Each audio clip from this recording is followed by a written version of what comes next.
अरिहन्तानं ॐ नमो श्री सिद्धाणम् ॐ नमो हरियाणम् ॐ नमो उवचायाणम् नमो लोय सब साहूनम् ऐसो पंच नमो कारो ऐसो पंच नमो कारो सब पावपणासनो मंगलाणां च सवेसि परमं हवै मंगलम् मंगलाणां च सवेसि परमं हवै मंगलम्। अरिहंत परमात्मा की आज्ञा लेते हुए धर्म आसन ग्रहण करेंगे।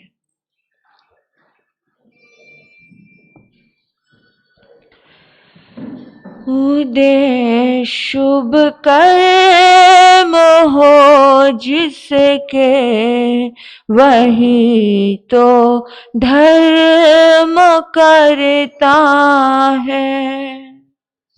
उदय शुभ कर्म हो जिसके वही तो धर्म करता है। जो वारे धर्म पर जीवन जगत सिंधु से तरता है। जो वारे धर्म पर जीवन जगत सिंधु से तरता है। फंसा विषयों में क्यों मूर्ख नतीजा देख ले जग में। फंसा विषयों में क्यों मूर्ख नतीजा देख ले जग में। पशु कैसे बुरी गत में जन्मता और मरता है। पशु कैसे बुरी गत में जन्मता और मरता है। उदय शुभ कर्म हो जिसके वही तो धर्म करता है। गौर से सुनिएगा और भावनाओं से जुड़िएगा। नहीं तकदीर में जिसके सुखी परलोक में होना। इस लोक और परलोक दोनों जुड़े हैं। नहीं तकदीर में जिसके सुखी परलोक में होना। समायिक और माला से नियम रीति से डरता है। नहीं तकदीर में जिसके सुखी परलोक में होना। समायिक और माला से नियम वृत्ति से डरता है। जो वारे धर्म पर जीवन जगत सिंधु से तरता है। सुनी वाणी न संतों की, न सत्संग में कभी बैठे। सुनी वाणी न संतों की, न सत्संग में कभी बैठे। अंधेरा उसके जीवन का उसे ही खराब करता है। अंधेरा उसके जीवन का उसे ही खराब करता है। जो वारे धर्म पर जीवन जगत सिंधु से तरता है। उदय शुभ कर्म हो जिसके वही तो धर्म करता है। उदय शुभ कर्म हो जिसके वही तो धर्म करता है। प्रभु के नाम से चंदन है चिड़ इंसान पापी को। किसको चिड़ है प्रभु के नाम से? जो पापी है। प्रभु के नाम से चंदन है चिड़ इंसान पापी को, मगर वह नरक के पथ पर खुशी से पाँव रखता है। मगर वह नरक के पथ पर खुशी से पाँव रखता है। उदय शुभ कर्म हो जिसके वही तो धर्म करता है। उदय शुभ कर्म हो जिसके वही तो धर्म करता है। वही तो धर्म करता है। सर्वप्रथम अहिंसा भगवती के सफल आराधक त्रैलोक्यनाथ अनंत अनंत मैत्री के मसीहा शमन भगवान महावीर स्वामी के चरणों में हृदय के अनंत अनंत आस्था के साथ वंदन।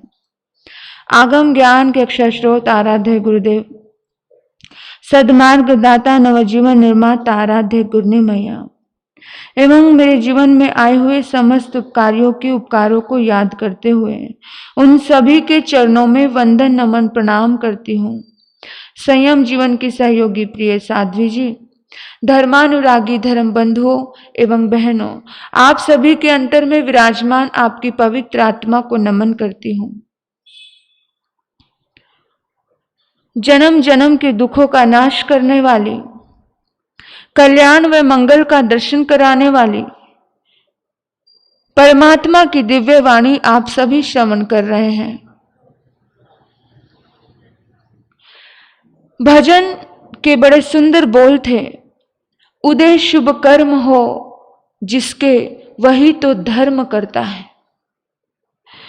जो वारे धर्म पर जीवन वही जगत सिंधु को तरता है। जिसने अपना जीवन धर्म के लिए वार दिया, जिसने अपना मन, अपना तन, अपना धन धर्म को समर्पित कर दिया, वही संसार सागर से पार होता है। ये निश्चित है। इंसान विषयों में फंसता है, विकारों में फंसता है, लेकिन उसका परिणाम देख नहीं पाता। समझदार व्यक्ति परिणाम को जान लेता है कि ये खड्डा है, इस खड्डे में गिरूंगा तो मुझे चोट आएगी। समझदार व्यक्ति कौन? जो ज्ञानी है, जो आत्मा की सुनता है, उसे मालूम पड़ जाता है। पशु को देखा आपने?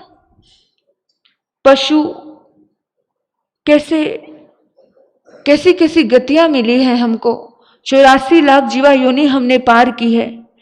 कभी शेर बने हैं, कभी कुत्ता बने हैं, कभी सुअर बने हैं। पेट की भूख को शांत करने के लिए हमने बड़ी गंदगी खाई है, बड़ा कुछ किया है इस आत्मा ने। इतना इतना झेला है, इतना झेला है, इतने दर्द झेले, और उस दर्द को झेलने के बाद हम यहां तक पहुंचे हैं। लेकिन फिर भी हम नहीं जागेंगे तो कब जागेंगे?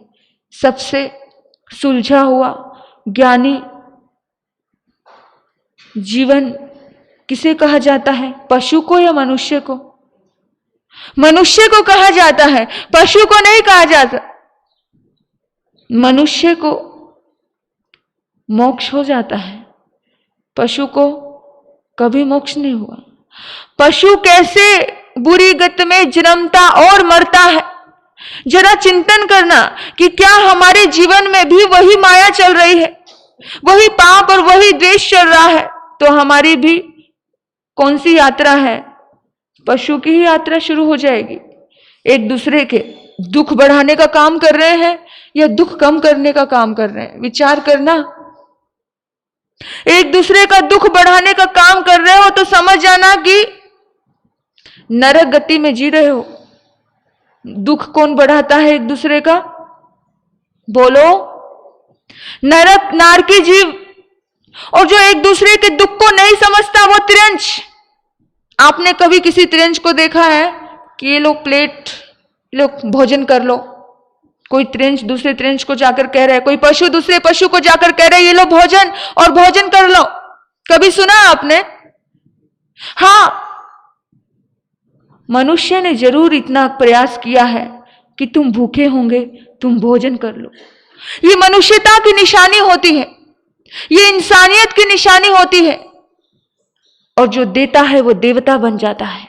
याद रखना मेरी बात को।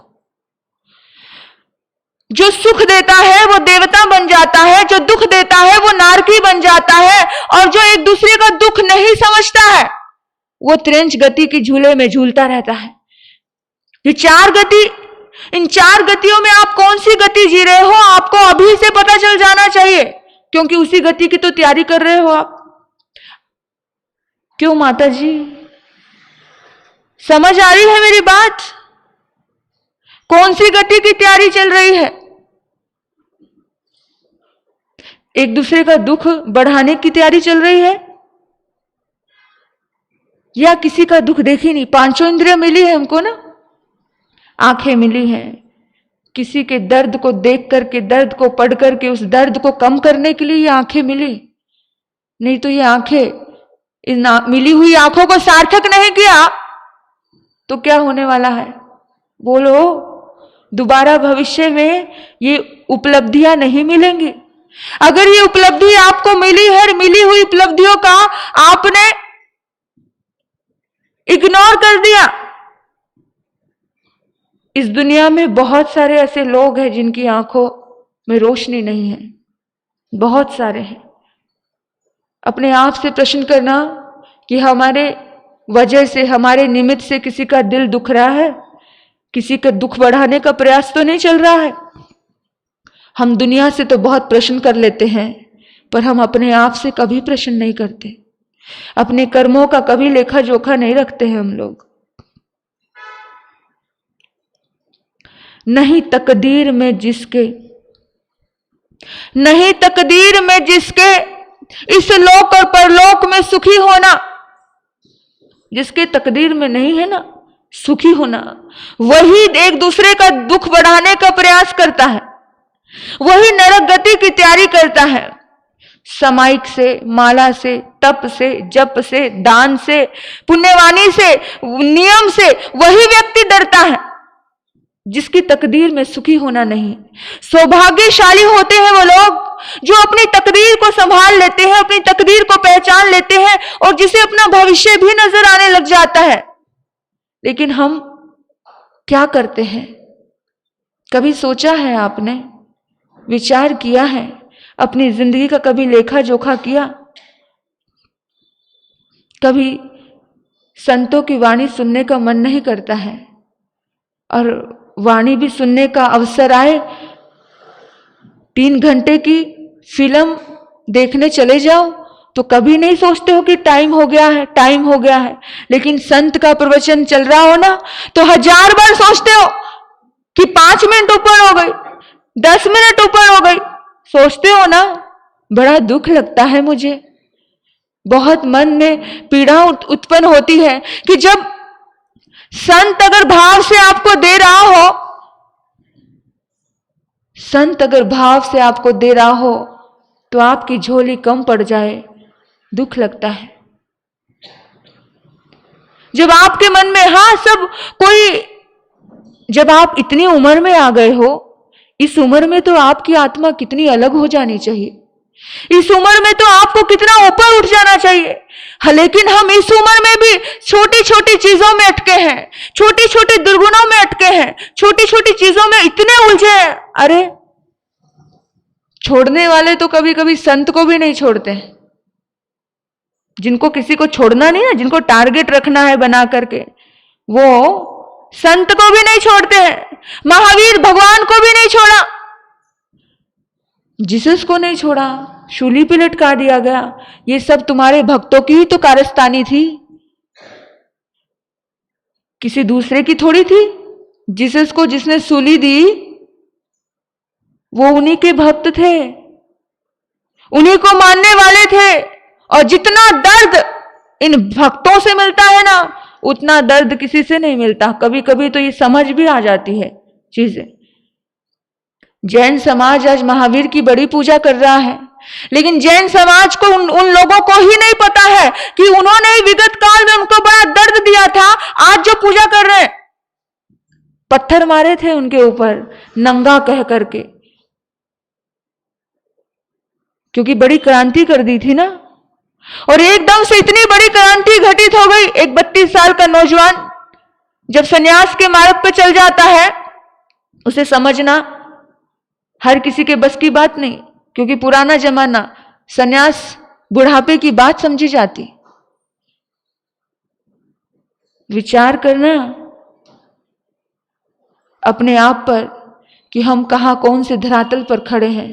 हम एक दूसरे का दुख बढ़ाने का प्रयास कर रहे हैं, एक दूसरे की निंदा चुगली में उलझे हैं, या हम अध्यात्म के शिखर को छू रहे हैं। अपने आप से प्रश्न करना, क्योंकि वही धर्म करने से घबराता है, वही सत्संग में जाने से घबराता है, वही सत्संग में बैठने से घबराता है।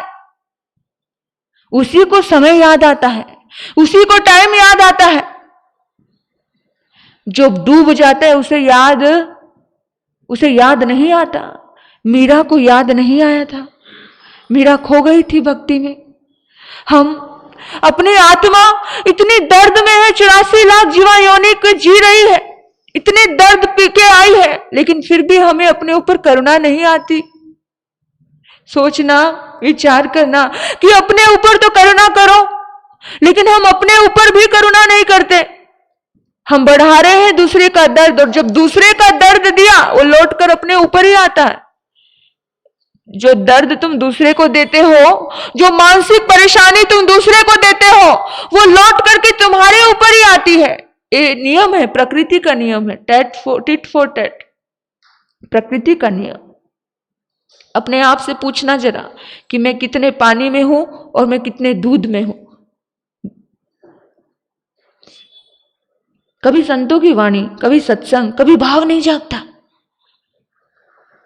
कल सुन लेंगे, परसों सुन लेंगे, अरे अभी तो महाराज 4 महीने हैं, फिर सुन लेंगे।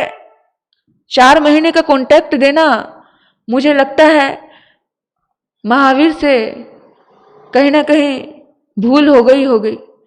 उनको नहीं पता था कि महावीर के अनुयायी 4 महीने के कॉन्टैक्ट को क्या करेंगे, थोड़ा भारी में लेंगे। संत की वैल्यू नहीं रहेगी। संत के आने के बाद सभा में खर्चा क्या हुआ, इसकी वैल्यू बड़ी हो जाएगी। पैसा कितना आया, इसकी वैल्यू बड़ी हो जाएगी। यही तो सोचते हो ना आप?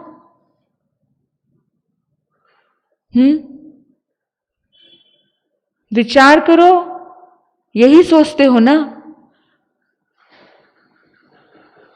कि जो अपना पूरा जीवन धर्म के लिए समर्पित कर दे वो वैल्यू जीरो हो जाएगी। और वैल्यू कौन सी बढ़ेगी, किस बात की? सबसे पहले, वैसे तो मेरे पास चातुर्मासों की कभी कमी होती नहीं है, मुझे एक साथ में 15-15 संघों की विनती आती है। लेकिन जो लोग मुझे जानते नहीं है ना बहुत अच्छे से, वाया जिन्होंने सुना होता है, या XYZ हम सब साध्वी ग्रुप मिलते हैं, हमारा पूरा ग्रुप मिलता है, तो पता है वो क्या बोलते हैं? वो पूछते हैं कि महाराज साहब जी, चातुर्मास में खर्चा क्या होता है? इंसान की छोटी मानसिकता देखिए आप। वो ये नहीं पूछते कि आप धर्म क्या करवाते हो, आप सत्संग कितना पावरफुल है, आपका प्रवचन कितना पावरफुल है, कि आज महावीर का अनुयायी इतनी छोटी बात रखता है, इतनी छोटी सोच रखता है कि खर्चा कितना होता है। मैंने कहा भाई हमारे पास तो जेब नहीं, जो खर्चा हुआ, यहां भोजन बना तो तुम ही खा के जाते हो भाई, हमें तो 2 रोटी कोई भी देगा और हमें छत कोई भी देगा, हमें अपनी फिक्र कभी ना थी ना है। लेकिन आप अपने आप से विचार करना कि आप खड़े कहां हो, कि कौन सा कर्म कर रहे हो, कि कौन सी डायरेक्ट इनडायरेक्ट कहां आपने संत को कहीं मानसिक हरास तो नहीं दे रहे हो। बात क्या होती है, साधना की बात नहीं होती है, सत्संग की बात नहीं होती है। मैं हैरान होती हूं अपने जैन समाज की सोच पर, सच्ची कह रही हूं। अच्छे अच्छे बड़े बड़े संघ क्या पूछते हैं चातुर्मास से पहले? बोलो हाँ, क्या पूछते हैं? हाँ, चातुर्मास में खर्चा कितना होता है। प्रोग्राम नहीं पूछेंगे कि सत्संग के कितने सुंदर आयोजन होंगे। वो सत्संग, संत को बैठना है, अकेला कमरे में बैठकर अपनी साधना कर लेगा, उसको जरूरत भी नहीं है। ये प्रवचन किस लिए हो रहा है? आपकी आत्मा के लिए। हमारी आत्मा के लिए तो हम अकेले में भी बैठ के कर सकते हैं। मुझे क्या जरूरत पड़ी है आपके सामने हर रोज जोर जोर से चिल्लाने की? कुछ जरूरत है नहीं ना, फिर क्यों? महावीर का संदेश, परमात्मा ईश्वर का संदेश, शुभ संदेश आप तक पहुंचे, इसलिए ना। सारी मेहनत किस लिए है? पर उस मेहनत के पीछे का रहस्य आप नहीं समझ पाते, क्योंकि जो छोटा होगा वो छोटी सोच ही रखेगा। जिसका विजन ब्रॉड होगा, जो बड़ा सोचता है, जो बड़ा देखता है, जो अपनी आत्मा को परमात्मा के लिए समर्पित करना जानता है, वो व्यक्ति तो ऐसा कहते, शीश दिए जो गुरु मिले तो भी सस्ता जान। यहां तो यहां तक बोल दिया, ये तन विष की बेलड़ी, है ना। विचार करना, जरा सोचना कि हमारी सोच कहां तक है, हम कितना धर्म से जुड़े हैं, कितना। मेरे पास बड़े बड़े लोग आते हैं और जब कभी कोई बात होती है ना, वो कहते हैं कि हमें ये पद मिल रहा है, हमें वो पद मिल रहा है। तो मैं एक बात बोलती हूं उनको कि पद मत लेना, क्योंकि पद आते ही तुम्हारा अहंकार बोलेगा, तुम नहीं बोलोगे। जब भी तुम्हें पद की, आपको लगे कि ये पद मेरा सौभाग्य है, नहीं लेना, कभी नहीं लेना। ये कांटों का ताज है, आपको कब कांटों में घेर लेगा आपको पता नहीं चलेगा। आपकी जिंदगी में कब अच्छा होते होते कब आपकी जिंदगी में कर्मों का बंधन शुरू हो जाएगा आपको पता नहीं चलेगा।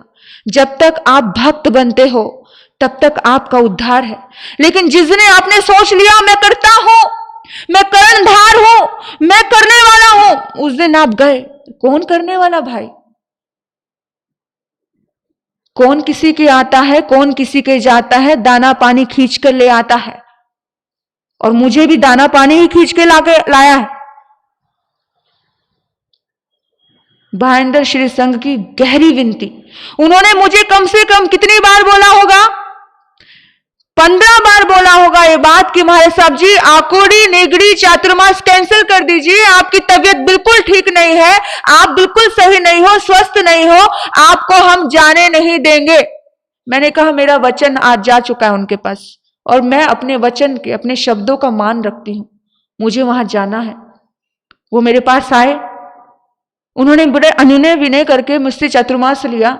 अब नहीं, उन्होंने मुझसे बहुत बार मेरा नंबर, आप लोगों का नंबर मांगा। अगर आपको यकीन नहीं हो तो बात करवा दूं, मैं हर काम सबूत के साथ करती हूं। आपको कहना चाह रही हूं कि आप समझिए, आप वैल्यू करना सीखिए। हम लोग कहां अटके हैं, हम किस धरातल पर खड़े हैं, हमारी सोच कहां है। हम केवल इतनी ही सोच में हैं, हम सत्संग का भाव नहीं रखते हैं, हम परमात्मा की भक्ति का भाव नहीं रखते हैं। हमारी सोच कितनी बदल गई है आज के समय में, उस सोच पर विचार कीजिए। प्रभु के नाम से चिढ़ है। जो अब पद पे आ जाते हैं ना लोग, जो जिनको थोड़ी प्रतिष्ठा मिल जाती है, अच्छा बड़े बड़े सभी की बात कर रही हो, कोई सभी की बात, जिनको कुछ मिल गया वो फूल जाते हैं गुब्बारे के जैसे। और गुब्बारा एक दिन जरूर फूटता है, याद रखना, गुब्बारा एक दिन जरूर फूटता है। फुटबॉल जिसमें हवा होती है वो ही पैरों से ठोकर खाती है, जो फूस हो जाती है उसे पैरों से कभी ठोकर खानी नहीं पड़ती। परमात्मा के दरबार में आने के बाद तो फूस होकर के रहिए। भगवान और ईश्वर के सामने अगर तुमने बुद्धि लगा दी ना, बुद्धि हमेशा काटने का काम करती, बुद्धि काटने का काम करती और बुद्धि ही लगाई जाती। वहां पे समर्पण तो नहीं, जो धर्म स्थानक समर्पण का विषय होना चाहिए वहां पर समर्पण नहीं है, वहां पर क्या चल रहा है, तर्क चल रहा है।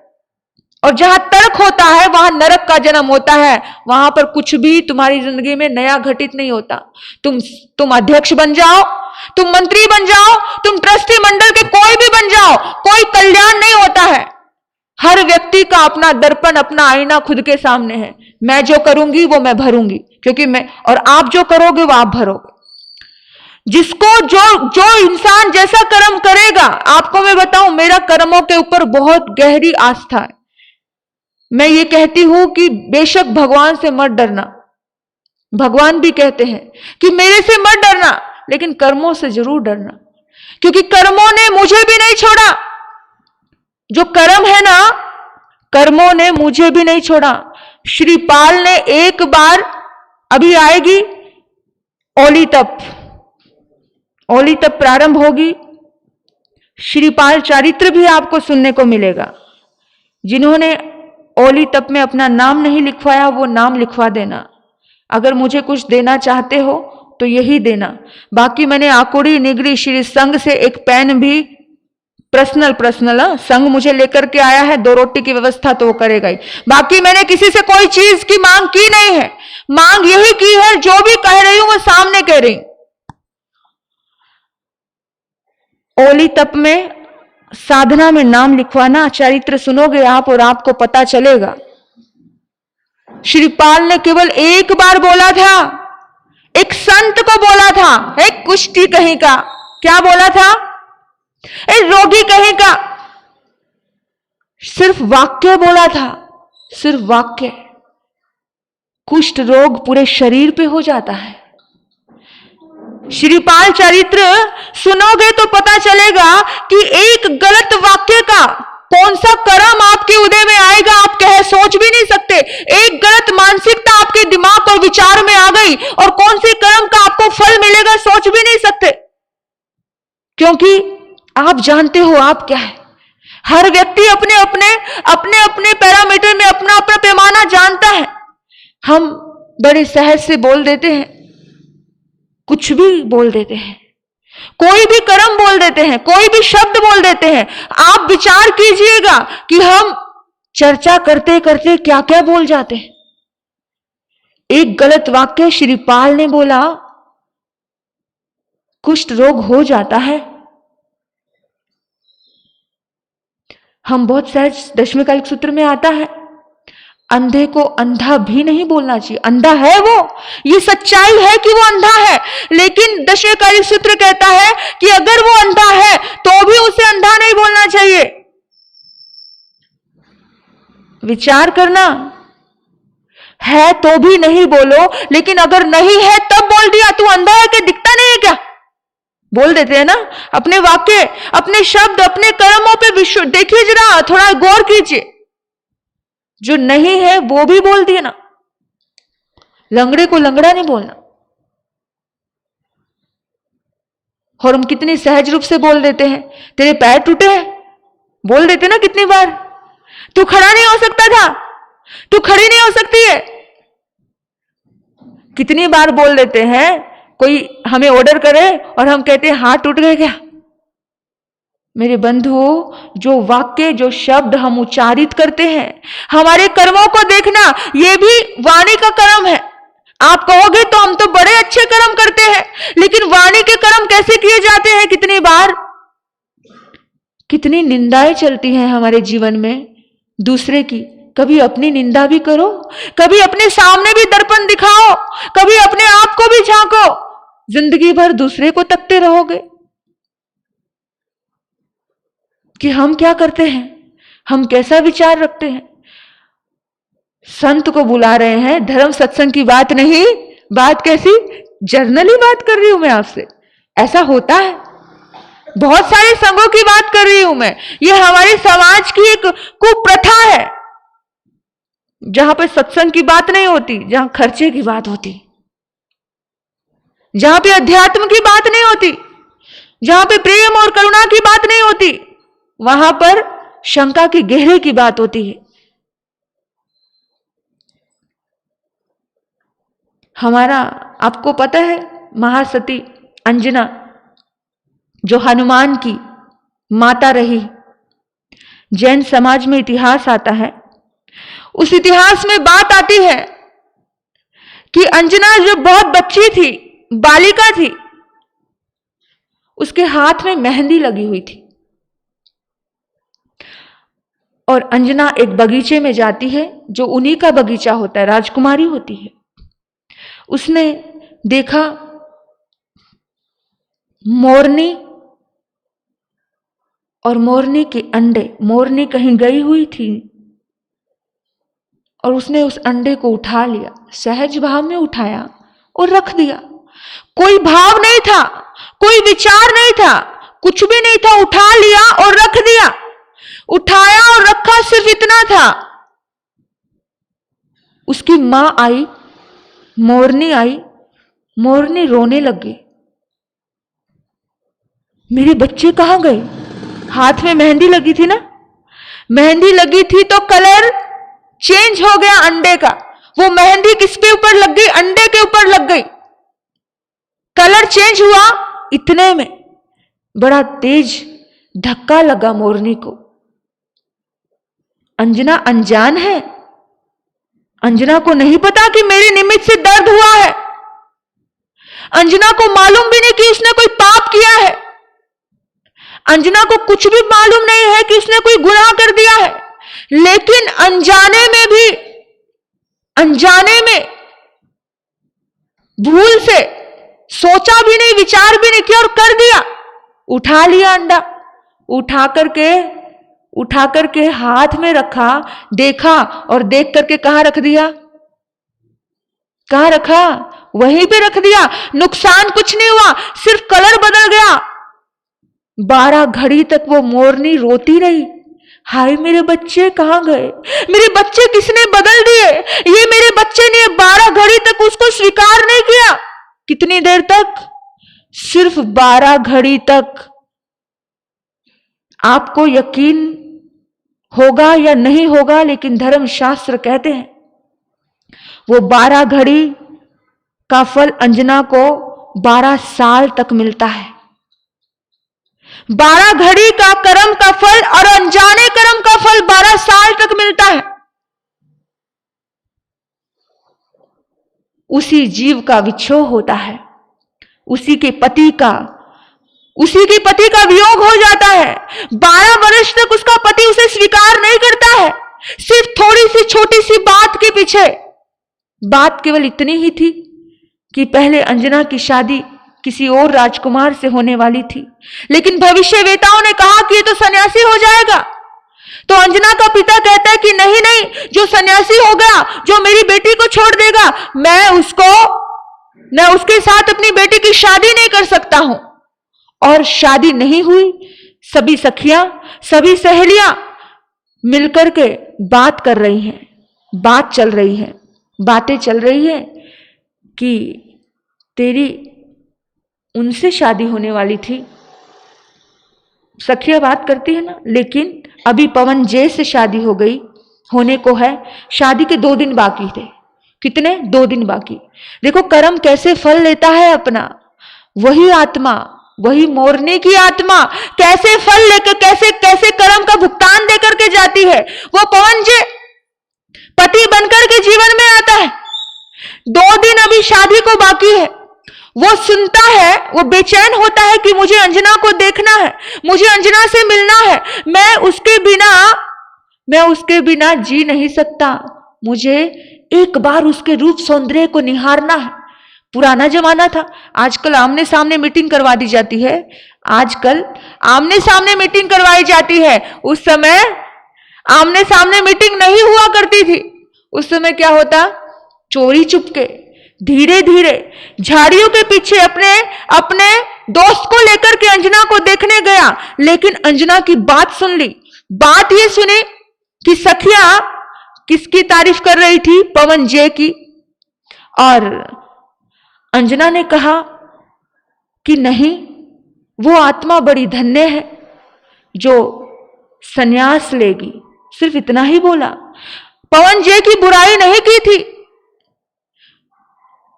बुराई सखियां कर रही थी कि अरे वो क्या पति हुआ, अच्छा हुआ तेरे पिता ने पवन जय के साथ शादी तय कर दी। तेरे पहले जहां तेरी शादी होने वाली थी वो तुझे छोड़ के चला जाता, वो तो सन्यासी हो जाता। तो वहां पर केवल इतनी ही बात कही थी अंजना ने कि भाई इसमें कौन सी बात है, सन्यास लेना तो बड़ी बात है, सौभाग्य की बात है, उसकी किस्मत बड़ी अच्छी है। हाँ, अगर मैं उसकी भी पत्नी होती तो मुझे कोई मलाल नहीं होता, क्योंकि वो इतनी महान आत्मा कि भविष्यवेता कहते हैं कि वो परमात्मा स्वरूप हो जाएगा। सिर्फ इतनी बात सुनकर के उसके मन में क्रोध आ गया। पवन जी कहता है शादी नहीं करूंगा। मित्र समझाते हैं, मित्र ऐसा मत कर, ऐसा मत कर, ठीक है शादी तो कर लूंगा, लेकिन इसके साथ कभी रहूंगा नहीं। शादी हो गई, पुराना वैर भाव जाग गया। कितना, अब मोरनी को पता भी नहीं था कि कौन है वो आत्मा, लेकिन आत्मा के सामने आते ही कभी कभी किसी के प्रति प्रेम आता है और कभी कभी किसी के प्रति द्वेष आता है। ये कर्मों का भाव है। कोई अपना लगता है, कोई पराया लगता है, कोई एकदम से अनजान व्यक्ति भी अपना हो जाता है और कोई अपना व्यक्ति भी अनजान होता है। कर्मों के बहुत बहुत ज्यादा भयानक है बंधु, इसको समझना। अनजाने कर्म के फल भी इतने भयानक आते हैं, इतने भयानक आते हैं कि सोच भी नहीं सकते हो।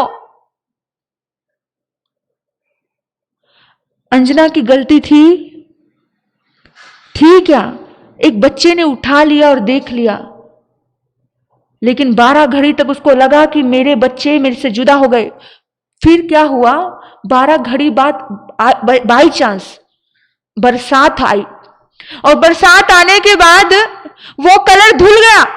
तो फिर उसे शंका का निवारण हुआ कि ये मेरे ही बच्चे।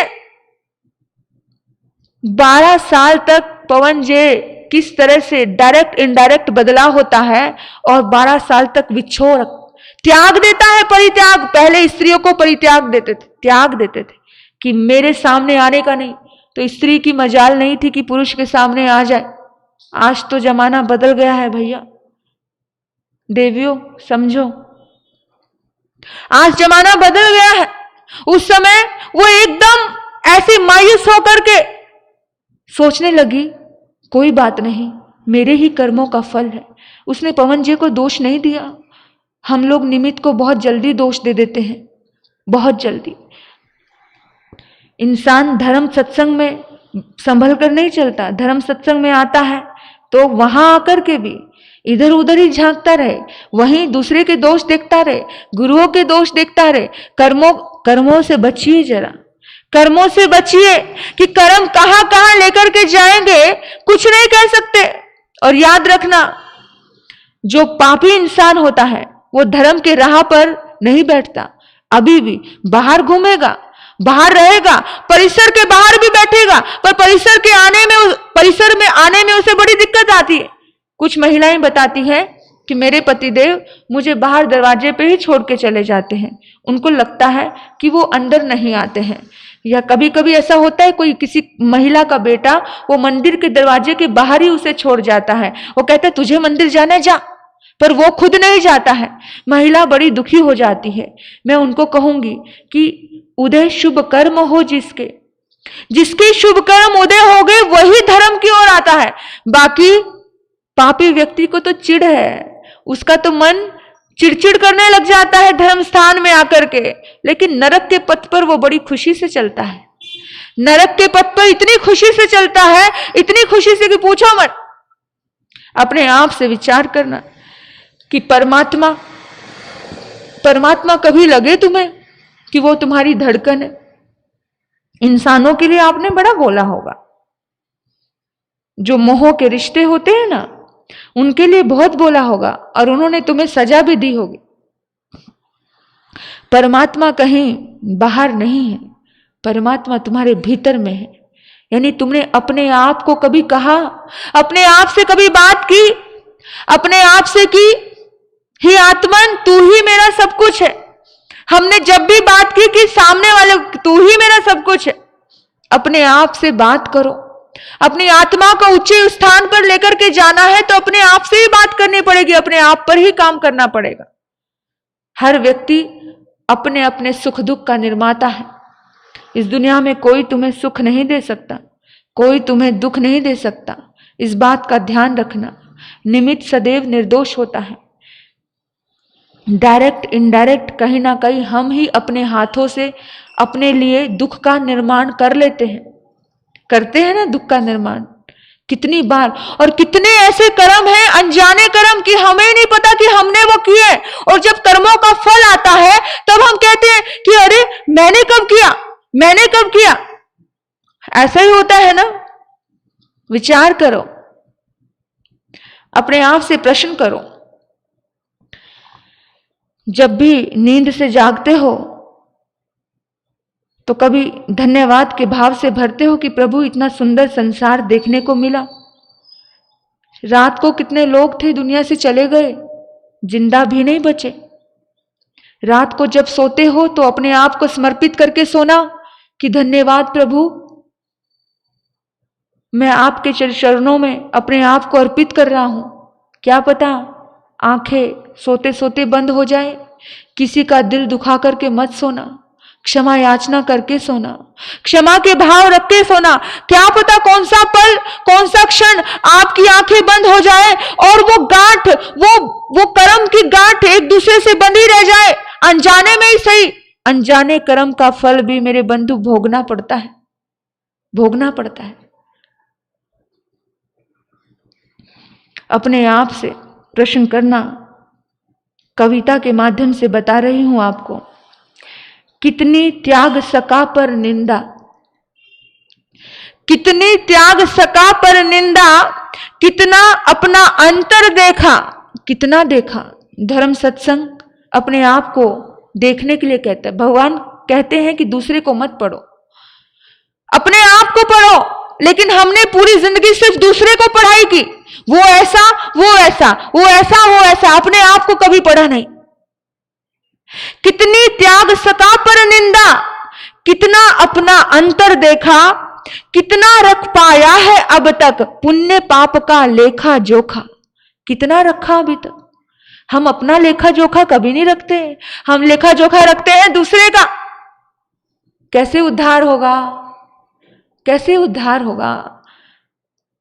जो भी बुद्ध पुरुष मिला इस दुनिया में, जिसको भी पढ़ा, जिसको भी समझा, जितने भी धर्म शास्त्र टटोले, उन सभी में एक ही सार मिला है कि खुद को पढ़ो, खुद को पढ़ो, बस इतना ही देखा। तुम इतना तो भी करो।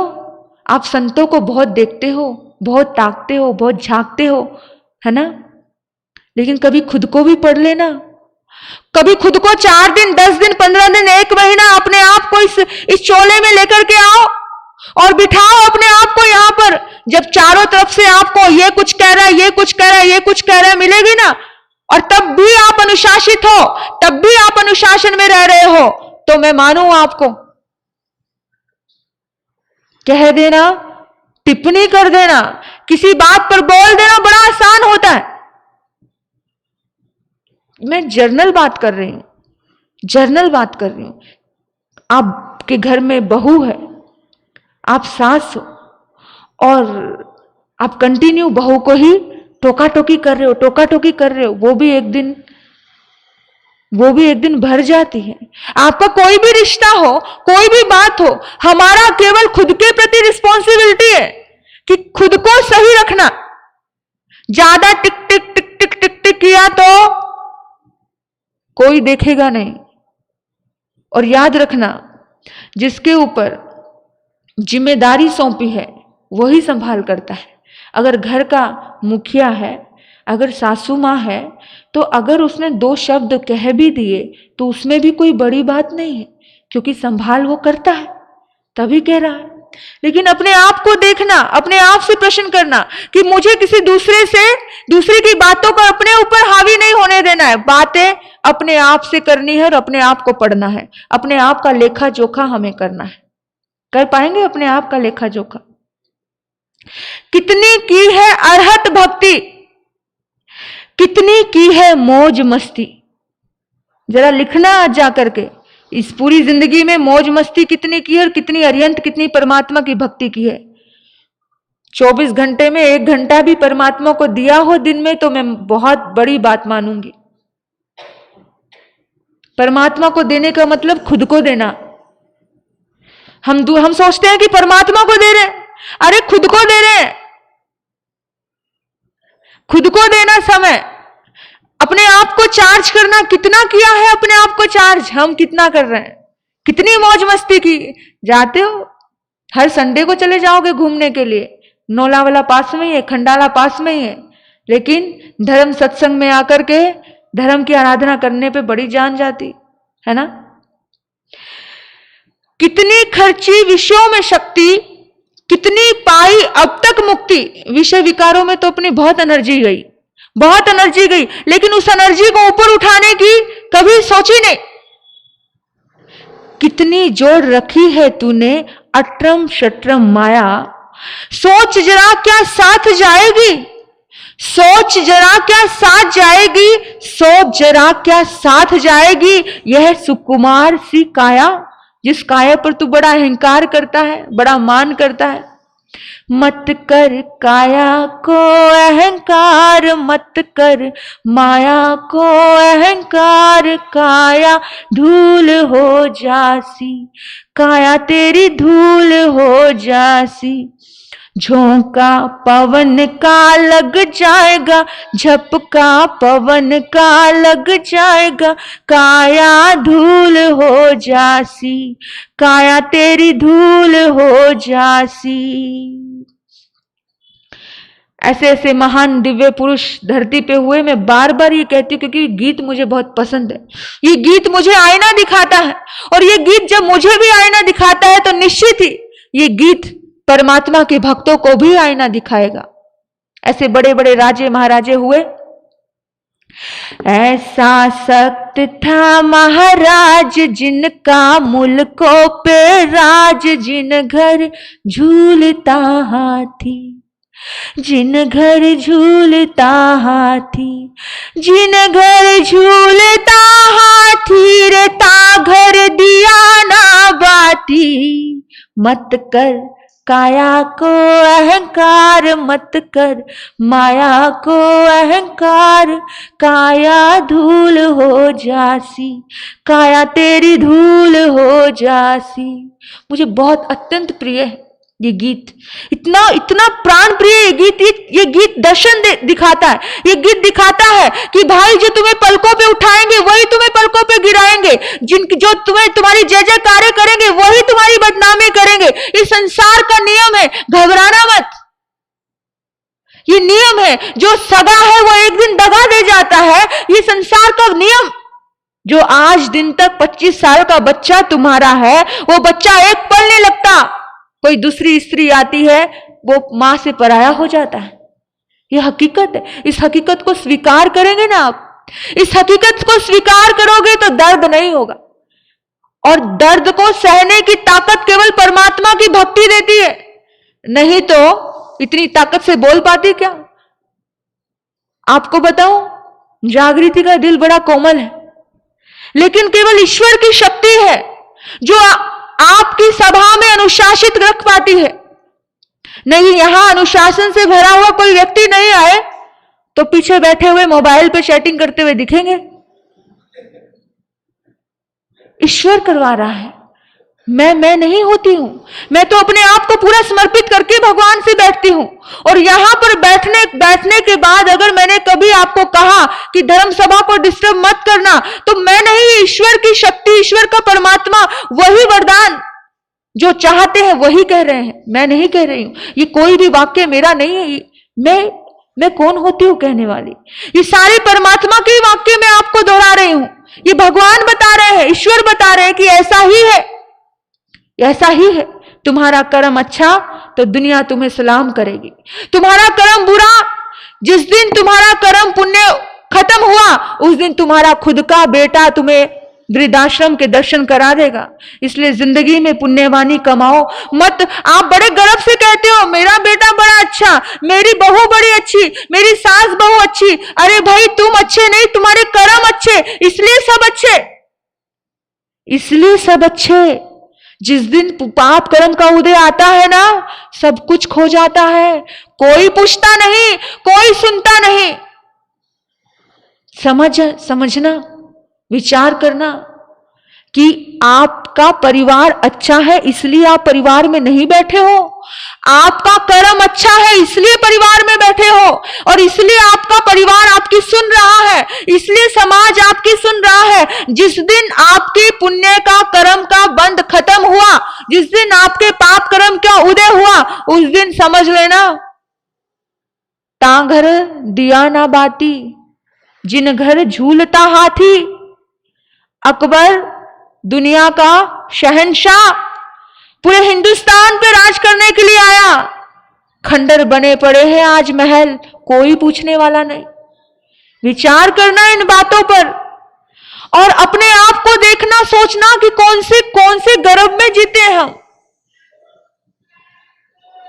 अपने आप से बात करो, दूसरे से बात नहीं, अपने आप से करो, अपने ऊपर करुणा रखो। किसके खातिर जिया आज तक? किसके खातिर जी रहे हो? आप कहते होंगे कि तू मेरा, तू मेरा, तू मेरा, पर पूछो कि कौन है अपना? कौन जाएगा साथ आपके? कौन जाएगा? ये नाम, ये पद, ये प्रतिष्ठा, ये धन, ये दौलत, ये एक्चुअली सब यही पड़ा रह जाएगा। दौलत के दीवाना सुन लो, एक दिन ऐसा आएगा, धन दौलत और महल खजाना यही पड़ा रह जाएगा। रे धन दौलत और महल खजाना यही पड़ा रह जाएगा। सुंदर काया मिट्टी बनेगी क्या? सुंदर काया मिट्टी बनेगी, चर्चा होगी गली गली। ले लो रे कोई प्रभु का प्यारा, शोर मचाऊं गली गली, शोर मचाऊं। राम नाम के हीरे मोती, प्रभु नाम के हीरे मोती, मैं बिखराऊं गली गली। ले लो रे कोई प्रभु का प्यारा, शोर मचाऊं गली गली। किसकी जी हजूरी करते हो आप? प्रभु की या दुनिया की? राजा की करते हो या नौकर की करते हो? आपके सामने एक राजा है और एक नौकर है, किसकी जी हजूरी करना? किसकी करना? डायरेक्ट राजा से कनेक्शन हो जाए तो उसे नौकर से कनेक्शन रखने की जरूरत पड़ेगी? अगर परिवार में सब अच्छा चल रहा है तो समझना डायरेक्ट राजा से ही कनेक्शन है। विचार करना इस बात को। मेरी बातें आपको चोट करती होंगी, लेकिन उस चोट से ही आप और हम ऊपर जाएंगे। थोड़ी थोड़ी चोटें होती है ना, मैं कहती हूं होनी चाहिए। कुछ बातें लग जाए दिल में तो जब चोट होती है तो क्या होता है? बड़े बड़े संत महापुरुष, उन्होंने अपने प्रवचनों को कड़वा प्रवचन नाम दे दिया। क्यों दिया? क्योंकि कड़वी बात, कड़वी नीम को निगलने में फटाफट निकलती है। कोई कड़वी चीज दवाई देनी हो तो कैसे निगलते हो? फटाफट। तो फटाफट निगल पाओ, फटाफट निगल पाओ, यह हकीकत है। किसकी जी हजूरी करते हो? लाग लपेट करने वाले बहुत मिलेंगे। चापलूसी करने वालों से दूर रहना। जो जितना चापलूस होता है ना, वो पीठ पीछे छुरा घुपोने का काम कर देगा, पता भी नहीं चलेगा। किसकी जी हजूरी की है? बचा सका है कौन मौत से? बचा सका है कौन मौत से? कब तक करोगे गधा मजूरी? कितने हैं वे? अपने आप से पूछना। कविता कह रही है, कितने हैं वे जो मरघट के आगे साथ ना देंगे? मरघट के आगे साथ देने वाला कोई है? हाँ, आप अपने आप से संकल्प कीजिए, संकल्प कीजिए कि हमारे मुंह से एक भी ऐसा शब्द ना निकले जिससे किसी के दिल को दर्द हो। कौन साथ देगा अपना? अपने कर्म ही अपना साथ देंगे। श्रीपाल ने कुष्ठ रोगी कहा, किसी को तो कुष्ठ रोग हो गया ना, कौन साथ देगा? मरघट तक ही। और हमें इतने समाचार मिलते हैं हर दिन कि महाराज साहब जी वो नहीं रहे, वो नहीं रहे। तो मुझे लगता है कि हमें भी नहीं रहना है एक दिन। सभी को एक दिन दुनिया से जाना ही है, लेकिन फूल को खिलने से पहले नहीं मुरझाना है, खिलकर के जाना है, कुछ अच्छा करके जाना है। जाना आपको भी है, जाना मुझे भी है। इस दुनिया में सदा यहां किसी ने नहीं रहना है, लेकिन फूल का मजा तभी आता है जो खिलने के बाद मुरझाए। जो खिलने से पहले ही मुरझा जाए तो क्या मतलब? कैसे खिलना? अध्यात्म के रंग में रंग जाना, अध्यात्म के भावों में खिल जाना, उसे ही खिलना कहा जाता है। जो मरने पर तुझे हाथ ना लगाएंगे। कितने हैं वो? कितनी बार ऐसा होता है कि कुछ लोग तो मुर्दे से डरते हैं। जो आप कभी कभी बेटा है, बच्चे हैं, जो दादा दादा करते थकते नहीं हैं, वो एकदम से डरने लग जाते हैं, करीब नहीं जाते हैं। कितने हैं वे जो दूर करेंगे पथ की दूरी? कितने हैं वो जो संग यात्रा तय करेंगे पूरी? कौन यात्रा करेगा आपके साथ इस लोक के बाद? परलोक की यात्रा है गारंटी कि कोई तुम्हारे साथ चला जाएगा? कौन जाएगा? ऐसा मत कहो कोई नहीं जाएगा। पुण्य साथ जाएगा, धर्म साथ जाएगा, अध्यात्म साथ जाएगा। दो ही चीज साथ जाती है, शुभ कर्म और अशुभ कर्म। जो लेकर के जाना है ना, वो करना शुरू कर दो। अगर अशुभ लेकर जाना है तो अशुभ करो, मेरा कुछ नहीं जाता, आपका घाटा। अशुभ लेकर जाना है तो अशुभ करो, अगर शुभ लेकर के जाना है तो शुभ करो, वो आपका निर्णय। आपको किसी संत को इस टाइप की बातें बोलनी है तो बोलो, शंका के घेरे में रखना है तो रखो, आपका कर्म। आपको जो करना है आप आजाद हो, क्योंकि हर व्यक्ति आजाद है इस दुनिया में, लेकिन कर्म आपको ही भोगना है, किसी दूसरे को भोगना नहीं। आपके परिवार में आपके अपने हैं, आपने उनको बोला, आपको लग रहा होगा मेरा अपना है। अरे भाई, हर आत्मा अलग है।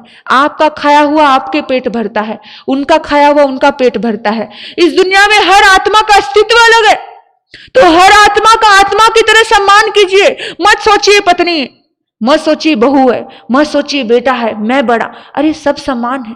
इस दुनिया में कोई भी छोटा बड़ा होता नहीं, सब सम्मान। चंद दिनों की रावण जैसी हस्तियां यहां राख हो जाती हैं। सिकंदर विश्व विजेता यहां पर 2 घड़ी के लिए, 2 घंटे के लिए, जिंदगी के लिए तरसता है। ऐसी स्थिति तो है। ये जीवन कितना क्षणभंगुर है। वो कहते हैं चाइना का माल, ये जिंदगी तो चाइना का माल है। ये जिंदगी चाइना का माल है। यहां पर किसी का कोई भरोसा नहीं। हाँ, गारंटी है ब्रांडेड करने वालों, कफन का कोई ब्रांड नहीं होता है। इसलिए समझिए, विचार कीजिए अपने आप पर। एक पल का भरोसा नहीं, उठ करके यहां से बाहर निकल पाओगे ना, ये भी गारंटी नहीं है। फोन की गारंटी होगी, आपके टीवी की गारंटी होगी, लेकिन आपके शरीर की गारंटी नहीं है क्या? कोई कह दे कि मेरी गारंटी है, कोई गारंटी नहीं। कुछ सदकर्म कीजिए, बार बार कहती हूं, क्योंकि आपका फायदा है। मैंने अभी तक जो किया, मुझे तो अभी तक भी संतुष्टि नहीं होती, अभी तक भी संतुष्टि नहीं। अभी तक भी लगता है कि कुछ और सत्कर्म करना, कुछ और सत्कर्म करना, कुछ और अच्छा करना है, पूरे विश्व लेवल पे करना है। इतना भाव आता है मेरे मन में, अभी तक भी ऐसा आता है कि यहां पर कोई भी पूरी दुनिया का होकर के जीना है। महावीर पूरी दुनिया के थे। ऐसे विशाल और बहुत ब्रॉड सोच आती है मन में। आप भी ऐसी सोच रखिए। कौन जाएगा संग, शमशान तक ही जाएंगे। तू कौन, क्या रूप तेरा, तू कौन, क्या रूप तेरा, और करना है क्या प्राप्त तुझे। अपने आप से पूछो क्या प्राप्त करना है। हर किसी को अपनी क्लियरिटी होनी चाहिए। जिंदगी में आने के बाद, जिंदगी जब जीते हो, उस जीते जाते जिंदगी में एक उद्देश्य होना चाहिए। लेकिन हम केवल इतना ही उद्देश्य रखते हैं, हमें सीए हो जाना है, हमें डॉक्टर हो जाना है, हमें वकील हो जाना है, हमें जज हो जाना है। लेकिन इससे भी बड़ा कुछ उद्देश्य होना चाहिए। ये तो कोई भी कर लेता है। और याद रखना, स्कूल और कॉलेज की परीक्षा पार करना आसान है, लेकिन जिंदगी की परीक्षा को पार करना बड़ा मुश्किल होता है। और जब जिंदगी में परीक्षाएं आती है, मैं बार बार ये बात कहती हूं, जब जिंदगी की परीक्षा को पार करने की ताकत तुम्हारे पास है, मतलब आपकी राजा से दोस्ती, मतलब आपकी अध्यात्म से दोस्ती है, मतलब आपकी परमात्मा से दोस्ती है, तभी आपको उस परमात्मा ने संभाल रखा। नहीं तो सुशांत सिंह जैसे, जिनके पास सब था, करोड़पति, करोड़ों का दान तो वो दे देता था। कितनी बार गर्लफ्रेंड थी, संसार था, क्या कमी, लेकिन टूट गया। तुम्हारे ही यहां पर सीए जैसी एक लड़की अपनी आत्महत्या कर लेती, पढ़ी लिखी थी, लेकिन क्यों?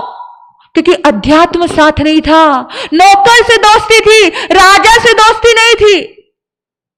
दोस्ती करना है ना, अगर चॉइस ही करनी है, चॉइस आपके हाथ में है ना, चॉइस आपके हाथ में। सुख भी है, दुख भी है, चॉइस किसके साथ? सुख की ही चॉइस करो ना। रोना भी है और हंसना भी है। सुबह उठ करके रोने के बड़े कारण मिलेंगे आपको, लेकिन चॉइस आपको ही करना है कि हंसना चुनना है या रोना चुनना है। चुनने का चुनाव आपके पास है। चुनाव कौन सा लेना आपको, विचार करना, क्या चुनाव लेना है आपको, क्या चुनाव करना है। खुशी, अध्यात्म, शुभ कर्म। मेरी बातें समझ आ रही है, ऊपर से जा रही है? वकील भाई समझ आ रही है कि? अपने आप से प्रश्न करो, क्या है संसार, क्या है धर्म, कौन सच्चा आप्त, क्या पाया है, क्या खोया है, क्या पाया है, क्या खोया है, क्या खाया है, क्या बोया है। 2 शब्द है, एक है खाना और एक है बोना। खा रहे हो पुरानी कमाई। आज बंगला है, गाड़ी है, मोटर है, बच्चा है, पोता है, पोती है, सारी पुरानी कमाई खाई जा रही है। हाँ, क्या खाया है, क्या बोया है, नया क्या बोया, नया क्या बोया, नया क्या प्राप्त कर रहे हो आप, अपने आप से पूछना। याद रखना, मौत से वही घबराता है जिसने आगे की तैयारी नहीं की होती। जिसने अपनी सुंदर तैयारी की होती है ना, वो मौत से कभी घबराता नहीं है।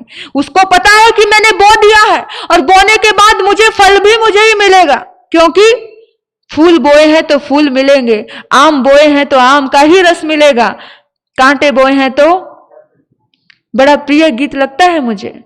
फूल के बदले फूल मिले, शूल के बदले शूल मिले, फूल के बदले फूल मिले, शूल के बदले शूल मिले। बोया बीज बबूल का तो आम भला कैसे मिले, बोया बीज बबूल का तो आम भला कैसे मिले। जैसी करनी वैसी भरनी, अपने हाथों से अपना भला कीजिए। कोई भला नहीं करेगा तुम्हारा, अपने हाथों से अपना भला करना है, अपने हाथों से। क्या पाया है, क्या खोया है, विचार करना। क्या खाया है, क्या बोया है। जिसने फसल बो दी उसे टेंशन नहीं, उसकी तैयारी सुंदर है। जिसकी तैयारी नहीं वो ही मौत से घबराता है, जिसकी तैयारी है वो मौत से घबराता ही नहीं। उसको पता है इस लोक में भी आनंद थे तो परलोक में भी आनंद है। इन सबका कर ले चिंतन और मनन। हे मन, इन सबका कर ले चिंतन और मनन, कर तू अरहत का भजन, कर तू अरहत का भजन। अपने आप को परमात्मा की भक्ति से जोड़े, परमात्मा की शक्ति से जोड़े, अपने आप को उत्साह से भर करके धर्म की आराधना से जोड़े तो आपको कल्याण होगा। याद रखना। एक छोटा सा किस्सा सुनाकर मैं अपने वक्तव्य को विराम देती हूं। एक राजा सभी गरीबों को, ब्राह्मणों को भोजन कराया करता था। हम बहुत बार ऐसा करते हैं, कुछ अच्छा कर्म करते हैं, सभी को भोजन कराया करता था। और एक दिन की बात है, ऐसा हुआ कि ऊपर से एक चील सांप को लेकर के जा रही थी। किसको? सांप को लेकर के जा रही थी। और सांप की कुछ जहर की बूंदें जहां पर राजा के आंगन में भोजन बन रहा था, हुआ कि मैंने अच्छे कर्म के लिए किया था, मैंने शुभ चिंतन किया था कि सबका पेट भरूं मैं, लेकिन ये तो खत्म हो गए। उसकी आत्मा उसे सोचने लगी कि आखिर हुआ कैसे। देखो, राजा की गलती थी क्या? राजा की गलती, राजा को पता ही नहीं था कि इसमें जहर है। गलती किसकी थी? गलती किसकी थी? गलती चील की नहीं थी। चील ने तो सर्प को पकड़ा हुआ था। चील ने थोड़ी उस जहर को डाला उसमें। वो तो उसने, सांप ने अपने आत्मरक्षा में, अपने आप को बचाव करने के लिए सांप ने जीभ निकाली। डायरेक्ट जाने अनजाने जहर उसमें आ गया। ना सांप की गलती है ना चील की गलती। चील तो अपने यात्रा चल रही थी, उड़ रही थी। चील का थोड़ी उद्देश्य था उनको मारना। किसका? किसी का उद्देश्य नहीं। ना राजा का उद्देश्य, ना चील का उद्देश्य, ना ही सांप का उद्देश्य, किसी का उद्देश्य नहीं। एकदम अनजाना पाप, और इस अनजाने पाप का कर्म का फल किसे मिले? पूरी सभा ने एक शब्द नहीं बोला राजा के खिलाफ कि राजा गंदा, राजा बुरा, राजा ने ब्राह्मणों को मार दिया। एक शब्द नहीं बोला। एक वाक्य नहीं बोला, क्योंकि सभा चुप खामोश, किसी ने नहीं बोला। ये बात यमराज के खाते में पहुंची। याद रखना, अपना अपना हिसाब वहां पहुंचता है। याद रखना, अदालत में प्रभु की सभी को जाना है, हिसाब अपना अपना वहां चुकाना है। अदालत में प्रभु की सभी को जाना है, हिसाब अपना अपना वहां चुकाना है। इस दुनिया में ऐसा उलझा भूला प्रभु का नाम, क्यों भूला प्रभु का नाम। अंत में यही साथ है जाता, जोड़ ले बंदे प्रभु से नाता। देखिए आप, अनजाना कर्म, यमराज चिंता में पड़ गया। 200 ब्राह्मणों के हत्या का कर्म का फल किसे दिया जाए, किसके कोटे में डाले, किसके हिसाब में डालूं? क्योंकि इस दुनिया में जो भी कर्म हो रहा है, हर पल का हिसाब हो रहा है। ये प्रकृति बहुत हिसाब रखती है। यमराज अपने हिसाब में लगा हुआ है, डूबा हुआ है, गहराई से डूब रहा है। क्या करूं क्या करूं? यमराज सोचता है ये सारे के सारे दर्द का, ये सारे से सारी हत्याओं का क्या किया जाए, एक साइड रखा जाए। ये पूरी हत्याओं को एक साइड रखा जाए। एक दिन की बात है, फिर अगले साल राजा ने निमंत्रण दिया ब्राह्मणों को भोजन के लिए। बहुत सारे ब्राह्मण आने लगे।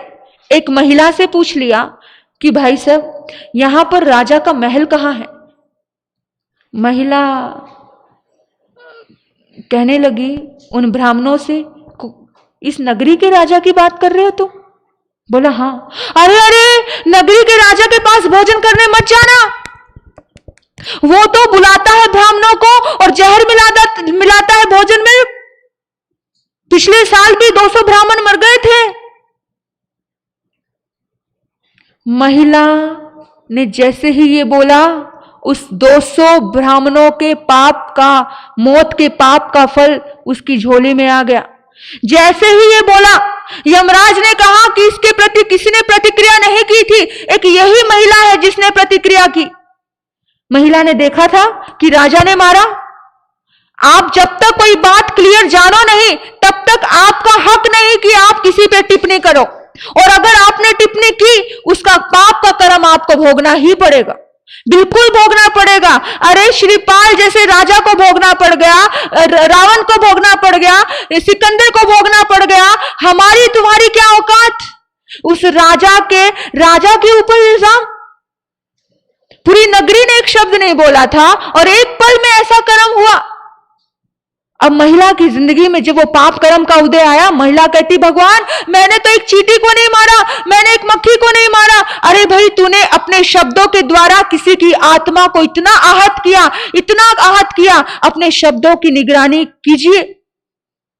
हम कैसे कैसे शब्द बोल जाते हैं, बैठ करके 4 जनों के बीच में निगरानी कीजिए। पता नहीं सामने वाले ने पाप किया या नहीं किया, अनजाने पाप कर्म के फल भी आपको भोगने पड़ते हैं, और फिर आप रोते हो कि हमने तो पाप किया नहीं। आपकी वाणी भी तो पाप करती है, आपके व्यवहार भी पाप करता है। उस पाप कर्म से बचिए, किसी का दिल आहत मत कीजिए। अपने आप को शुभ कर्मों से जोड़िए, अच्छे कर्मों से जोड़िए, और अच्छा कर्म करने के बाद एक अलग ही अनुभूति आती है, एक अलग ही फीलिंग आती है, एक अलग ही एहसास आता है। और उस एहसास को पूछ सकते हो आप। माता देवयानी जी हमारे बीच में आई है। इनके पिता जो हमारे धर्म पिता है, वो पतिदेव जो हमारे धर्म पिता हैं, जज हमारे भाई वकील साहब श्याम यादव, मैं तो वकील भाई के नाम से ही इनको जानती हूं। और हमारा अध्यात्म गहरा रिश्ता, ये जन्मों जन्मों के ऋणानुबंध। जब जन्मों जन्मों के कर्म के फल मिलते हैं तो जन्मों जन्मों के ऋणानुबंध होते हैं, तभी एक दूसरे से कहां से कैसे कैसे जुड़ जाते हैं। जादव परिवार इतना अध्यात्म से जुड़ा हुआ है। मैं कहती हूं कि क्या जैन समाज का इनके ऊपर भाव है और इनका जैन समाज के ऊपर भाव है? क्या संतों की कृपा इन्होंने पाई है? हमारे पिता जज कल ही भाई बता रहे थे, आचार्य सम्राट पूज्य आनंद ऋषि जी महाराज साहब कहते ऑन रोड पे है अम्मलनेर में इनका आंगन, वहां पर हर साधु संत रुकता है। क्या सेवा करते हैं ये लोग। मैं तो हमेशा कहती हूं कि जैनियों के साधु संतों का सुबह का नाश्ता तो 36 कौम करवाती है, लगभग ऐसा ही है, क्योंकि 8 महीने तो आप हमारे साथ नहीं रहते हो, इसलिए जैन सभी का है। साधु को कभी बांधना मत, साधु सभी का होता है। सूरज का प्रकाश किसी एक का नहीं होता, सूरज का प्रकाश सभी के लिए होता है और साधु भी सूरज के जैसा ही होता है। गुरुदेव आनंद ऋषि जी महाराज साहब पिताजी के साथ घंटा 2 घंटा तक बात की, बड़ा आशीर्वाद दिया। ये ऐसे ही थोड़ी कनेक्शन हुआ है, ये जन्मों जन्मों का योगदान है। इस आत्मा के साथ, इस परिवार के साथ गहरा योगदान, अध्यात्म का योगदान। याद रखना, जब एक बड़ी लहर ऊपर जाती है तो अनेकों लहर को ऊपर लेकर के जाती है।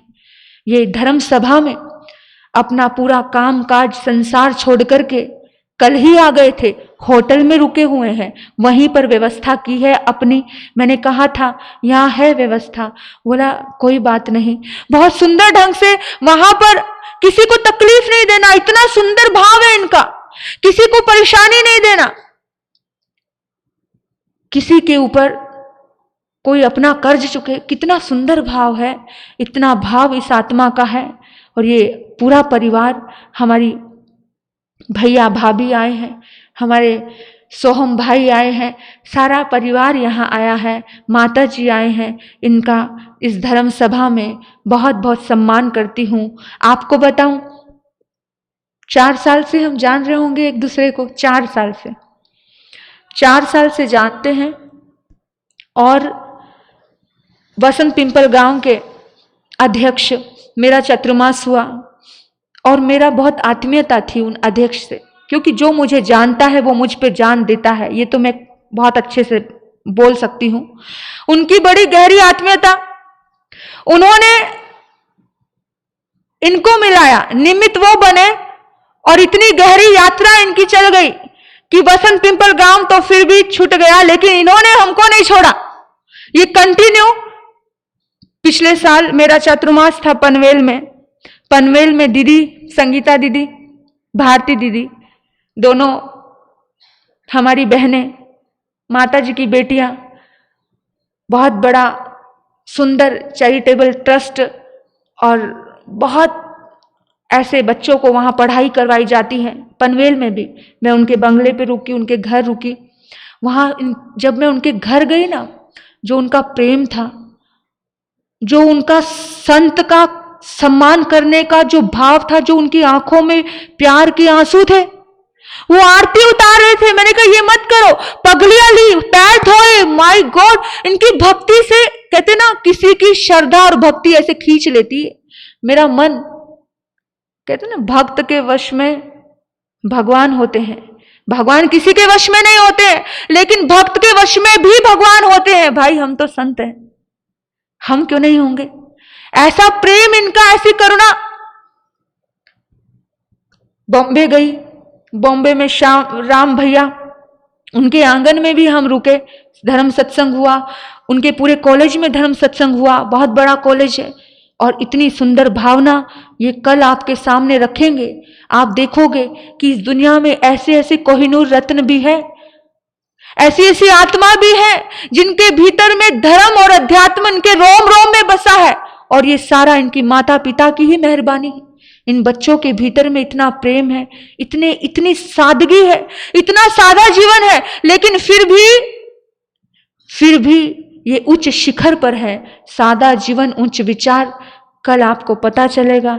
आप इस धर्म सभा में हम इनका सम्मान करते हैं, स्वागत करते हैं, हृदय के आंगन में बहुत बहुत स्वागत है। आज आपने अपने प्रवचन के अंदर वाणी, व्यवहार, वक्तव्य, इन सारे बातों पर प्रकाश डाला। इसमें से जो जो अच्छी बातें हैं वो लेने का प्रयास हमारे संघ के सभी सदस्य, धर्म प्रेमी माता पिता भाई बहनें करेंगे।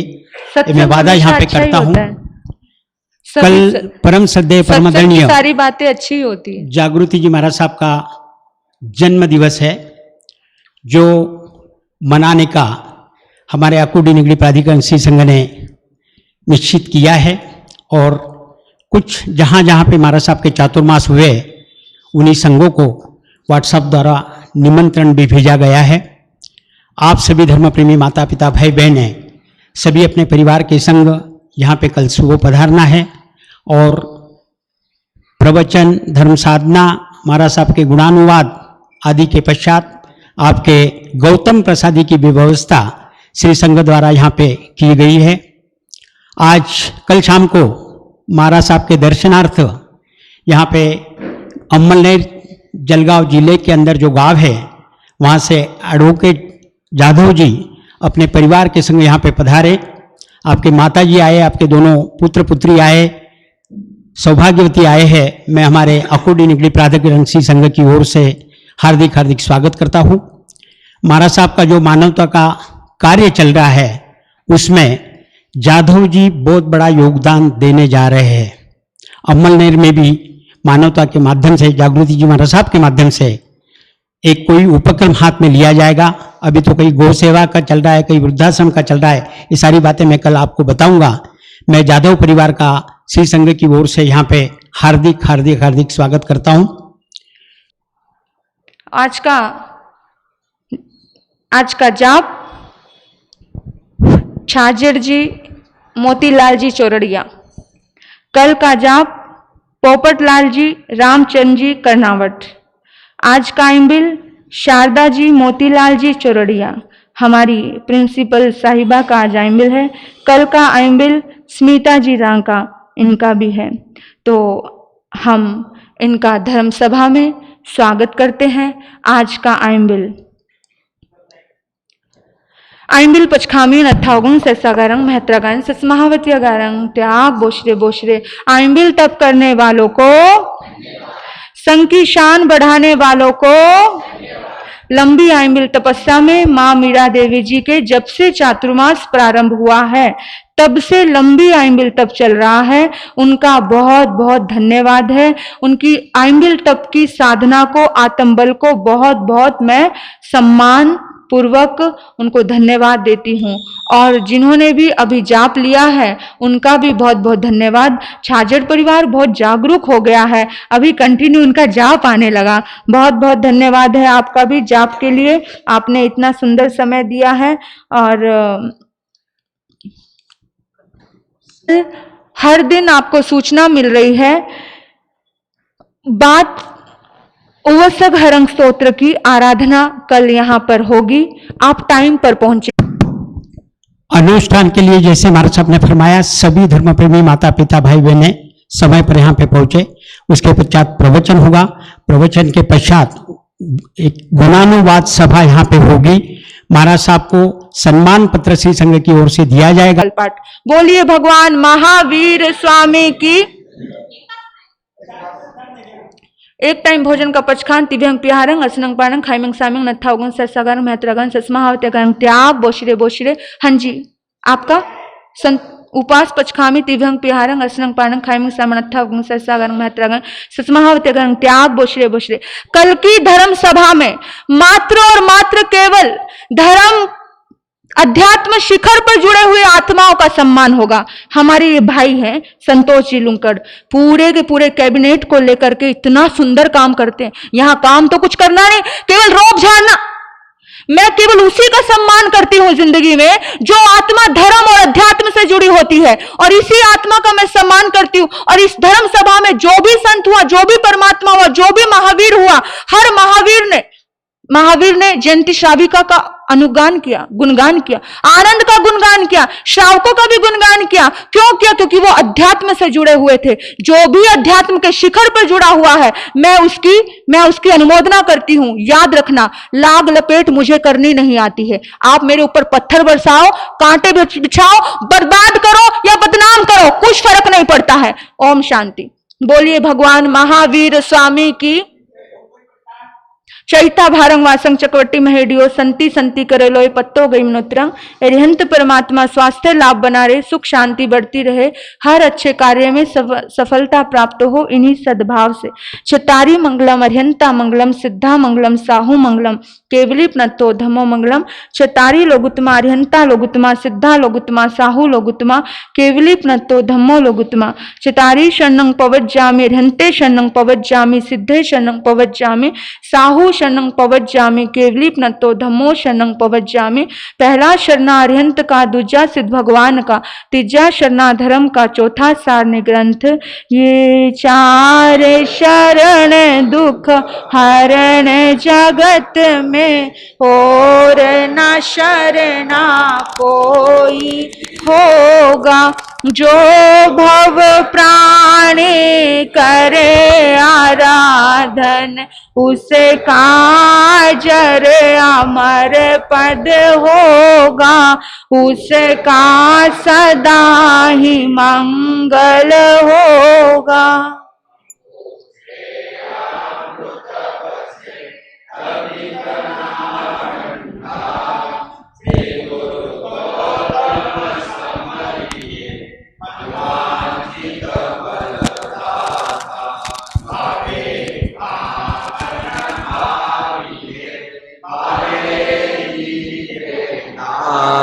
भावे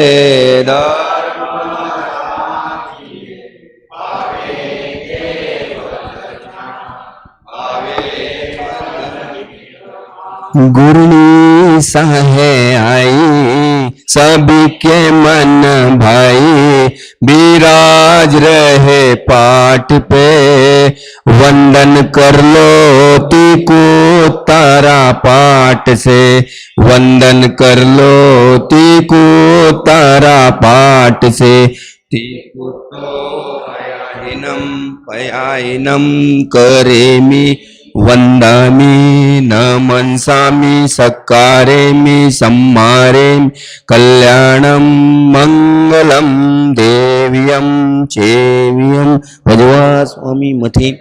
सुनो मेरे भाई सभी मेरी बहना, अगर सुख पाना है मोक्ष में जाना, कर्म सारे काट के वंदन कर लो तीको तारा पाठ से, वंदन कर लो तीको तारा पाठ से। तीको तो अयाइनम पयाइनम करेमि वंदामि न मनसामि सक्कारेमि सम्मारे कल्याणम मंगलम देव्यम चेव्यम। भजवा स्वामी मति।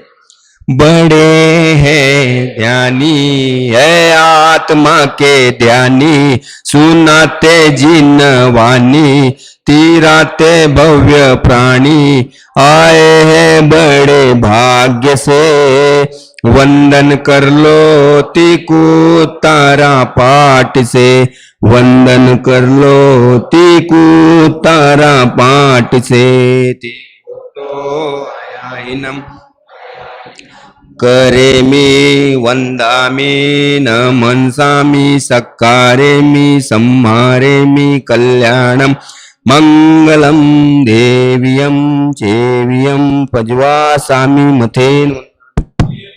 इतवार के दिन युवाचार्य भगवान का जन्मदिन चिंचवड़ गांव में मनाया जा रहा है। सभी धर्म प्रेमी माता पिता भाई बहनों से नम्र निवेदन है, वहां पे हमें महाराज साहब के साथ सम्मिलित होना है।